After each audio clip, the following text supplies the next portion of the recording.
हरे Krishna आत्मशुद्ध YouTube channel में आपका बहुत बहुत स्वागत है। और आज के इस वीडियो से हम देखने वाले हैं निर्जला एकादशी का महत्व, ग्लोरिफिकेशन ऑफ निर्जला एकादशी। निर्जला एकादशी को हम पांडव एकादशी भी कह सकते हैं। लेकिन वीडियो शुरू करने से पहले आपसे अनुरोध है, यह हमारे चैनल का पहला वीडियो है, वीडियो को अंत तक देखिएगा और वीडियो कैसी लगी कमेंट में लिख के बताइएगा। और वीडियो अगर पसंद आई तो वीडियो को लाइक कीजिए और चैनल को सब्सक्राइब करना ना भूलें। सब्सक्राइब करने के साथ साथ बेल आइकन दबाएं और हमें सहयोग दें ताकि इस चैनल को हम ग्रो कर सके। धन्यवाद। तो चलिए सबसे पहले हम एकादशी के महत्व के बारे में बात करते हैं। एकादशी व्रत हिंदुओं में सबसे अधिक प्रचलित माना जाता है। साल में 24 एकादशियां आती है, किंतु इन सब एकादशियों में ज्येष्ठ शुक्ल एकादशी सबसे बढ़कर फल देने वाली समझी जाती है, क्योंकि इस एक एकादशी के व्रत रखने से वर्ष भर के एकादशियों के व्रत का फल प्राप्त होता है। निर्जला एकादशी का व्रत अत्यंत संयम साध्य है। इस युग में यह व्रत संपूर्ण सुख भोग और अंत में मोक्ष कहा गया है। कृष्ण पक्ष और शुक्ल पक्ष दोनों पक्षों के एकादशी में अन्न खाना वर्जित होता है। निर्जला एकादशी व्रत का पौराणिक महत्व और व्याख्यान भी कम रोचक नहीं है। जब सर्वज्ञ वेदव्यास ने पांडवों को चारों पुरुषार्थ मतलब धर्म अर्थ काम मोक्ष देने वाले एकादशी के व्रत का संकल्प कराया था, तो युधिष्ठिर महाराज ने कहा, जनार्दन हे कृष्ण, ज्येष्ठ मास के शुक्ल पक्ष में जो एकादशी पड़ती है कृपया उसे वर्णन कीजिए। भगवान श्री कृष्ण ने कहा, हे राजन, इसका वर्णन परम धर्मात्मा सत्यवती नंदन व्यास जी महाराज करेंगे, क्योंकि ये संपूर्ण शास्त्रों के तत्वज्ञ और वेद वेदांगों में पारंगत विद्वान है। तब वेद व्यास जी महाराज कहने लगे, कृष्ण पक्ष और शुक्ल पक्ष दोनों पक्षों की एकादशी में अन्न खाना वर्जित होता है। द्वादशी के दिन स्नान करके पवित्र हो और फूलों से भगवान केशव की पूजा करें, यानी कि भगवान कृष्ण की पूजा करें। फिर नित्य कर्म समाप्त होने के पश्चात पहले ब्राह्मणों को भोजन देकर अंत में स्वयं भोजन करें। यह बात सुनकर भीमसेन बोले, परम बुद्धिमान पितामह, मेरी उत्तम बात सुनिए। राजा युधिष्ठिर, माता कुंती, द्रौपदी, अर्जुन, नकुल और सहदेव ये एकादशी को भोजन नहीं किया करते तथा मुझसे भी हमेशा कहते रहते हैं कि भीमसेन, तुम भी एकादशी को भोजन ना किया करो, परंतु मैं उन लोगों से यही कहता हूँ कि मुझसे भूख नहीं सह जाएगी। भीमसेन की बात सुनकर व्यास जी ने कहा, यदि तुम नरक को दूषित समझते हो और तुम्हें स्वर्गलोक की प्राप्ति अभिष्ट है तो दोनों पक्षों की एकादशियों के दिन भोजन नहीं करना। भीमसेन बोले, महाबुद्धिमान पितामह, मैं आपके सामने सच कहता हूँ, मुझे एक बार भोजन करके भी व्रत नहीं किया जा सकता, तो फिर उपवास करके मैं कैसे रह सकता हूँ। मेरे उदर में ब्रिक नामक अग्नि सदा प्रज्वलित रहती है, अतः जब मैं बहुत अधिक खाता हूँ तभी यह शांत होती है। इसलिए महामुनि, मैं पूरे वर्ष भर में केवल एक ही उपवास कर सकता हूँ, जिससे स्वर्ग की प्राप्ति सुलभ हो तथा जिसके करने से मैं कल्याण के भागी हो सकूं। ऐसा कोई व्रत है तो निश्चय ही बताएं। व्यास जी ने कहा, भीम, ज्येष्ठ मास में सूर्य वृष राशि पर हो या मिथुन राशि पर, शुक्ल पक्ष में जो एकादशी होती है उसका यत्न पूर्वक निर्जल व्रत करो। केवल कुल्ला या आचमन करने के लिए मुख में जल डाल सकते हो, उसको छोड़कर किसी प्रकार का जल विद्वान पुरुष मुख में न डाले, अन्यथा व्रत भंग हो जाता है। एकादशी को सूर्योदय से लेकर दूसरे दिन के सूर्योदय तक मनुष्य जल का त्याग करे तो यह व्रत पूर्ण होता है।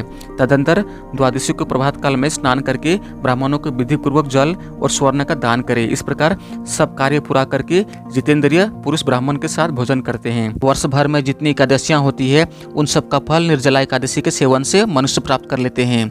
इसमें तनिक भी संदेह नहीं है।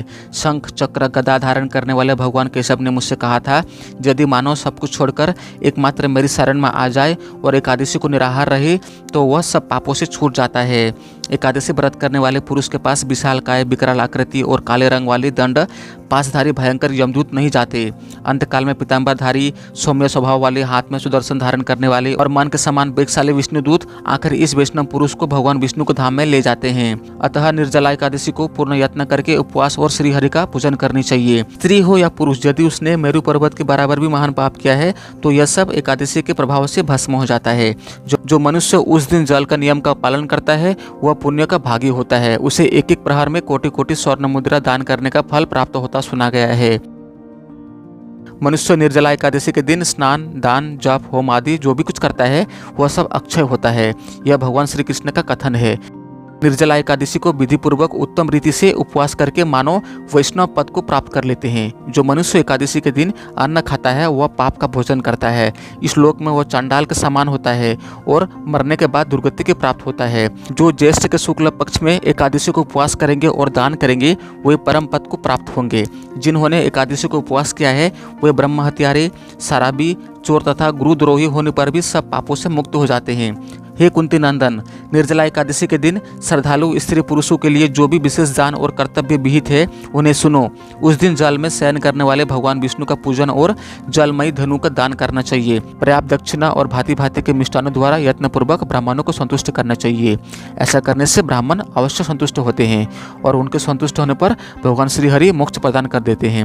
जिन्होंने सम, दम और दान में प्रवृत्त हो श्रीहरि की पूजा और रात्रि में जागरण करते हुए इस निर्जला एकादशी का व्रत किया है, उन्होंने अपने साथ ही बीती हुई 100 पीढ़ियों की और आने वाली 100 पीढ़ियों की भगवान वासुदेव की परम धाम में पहुंचा दिया गया है। निर्जला एकादशी के दिन अन्न, वस्त्र, गो, जल, सेविया, सुंदर आसन, कमंडलू तथा छाता दान करनी चाहिए। जो ज्येष्ठ तथा सुपात्र ब्राह्मण का जूता दान करता है वह सोने के विमान पर बैठकर स्वर्गलोक में प्रतिष्ठित होता है। जो इस एकादशी के महिमा को भक्तिपूर्वक सुनता है और उसका वर्णन करता है वह स्वर्गलोक में जाता है। चतुर्दशी युक्त अमावस्या को सूर्य ग्रहण के समय श्राद्ध करके मनुष्य जिस फल को प्राप्त करता है वही फल इसके श्रवण करने से प्राप्त होता है। पहले दंत धावन करके यह नियम लेना चाहिए कि मैं भगवान केशव की प्रसन्नता के लिए एकादशी का निराहार रहकर आचमन के सिवा दूसरे जल का भी त्याग करूंगा। द्वादशी को देवेश्वर भगवान विष्णु का पूजन करनी चाहिए। भीमसेन, ज्येष्ठ मास में शुक्ल पक्ष की जो शुभ एकादशी होती है उसका निर्जल व्रत करना चाहिए। उस दिन श्रेष्ठ ब्राह्मणों को शक्कर के साथ जल की घड़ी दान करनी चाहिए।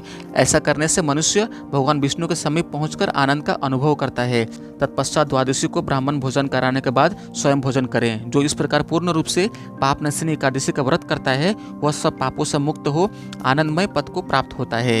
यह सुनकर भीमसेन ने भी इस शुभ एकादशी का व्रत आरंभ कर दिया। लेकिन याद रहे, एकादशी के दिन हमें ज़्यादा से ज़्यादा भगवान की भक्ति करनी चाहिए, भगवान का नाम लेना चाहिए। जैसे हरे कृष्ण मंत्र आप जप कर सकते हैं। तो आज के लिए इतना ही। उम्मीद करता हूँ आपको ये वीडियो पसंद आई होगी।